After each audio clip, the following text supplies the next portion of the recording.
नमस्कार. 3 दिवसापूर्वी चालू केलेलं आम्ही सर्व तरुण सहकार्याने उभं केलेलं एक आंदोलन खऱ्या अर्थानं चाकण परिसरामध्ये आतापर्यंत झालेले मृत्यू आणि ट्रॅफिकची जी महत्त्वाची समस्या आहे, या सर्व गोष्टींसाठी आम्ही सर्वांनी जे काही उपोषण त्या ठिकाणी चालू केलं होतं. आम्ही प्रथमतः साखळी उपोषण त्या ठिकाणी चालू केलं होतं आणि कालपासून आमरण उपोषण त्या ठिकाणी चालू केलेलं आहे.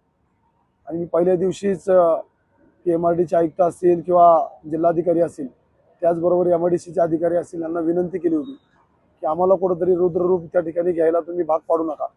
आणि आजपासून खरं तर ती परिस्थिती त्या ठिकाणी तयार झालेली आहे. माझे आयुक्त, PMRDचे आयुक्त असतील किंवा कलेक्टर साहेब असतील किंवा MIDCचे अधिकारी असतील, या सर्वांना विनंती आहे की लवकरात लवकर तुम्ही ट्रॅफिक संदर्भात जो काही प्लॅन रेडी केलेला आहे तो लेखी स्वरूपात आमच्या समोर त्या ठिकाणी मांडावा. आणि आमच्या ज्या काही बाकीच्या अजून ज्या 2 मागण्या आहेत, ते MIDCने आमचा टॅक्स त्या ठिकाणी नेला, तो टॅक्स त्यांनी कुठं वापरला, आणि त्याचबरोबर PMRDने आत्तापर्यंत जे जे काही प्लॅन पास केले त्याचे पैसे कुठं वापरले, या गोष्टींचा आम्हाला त्या ठिकाणी तपशील द्यावा. ह्या गोष्टी जर तुम्ही लवकरात लवकर या ठिकाणी दिल्या नाहीत तर खरं तर आज किंवा उद्यामध्ये जे काही 2000 नंतर जन्माला आलेले आमचे JNG जे काही तरुण सहकारी आहेत, ते सर्व तरुण सहकारी रोडला उतरल्याशिवाय राहणार नाही. ही खरं तर तुम्हाला मला या ठिकाणी सांगायचे. आज आणि उद्यापासनं या आंदोलनाचं रूप त्या ठिकाणी बदललं जाईल.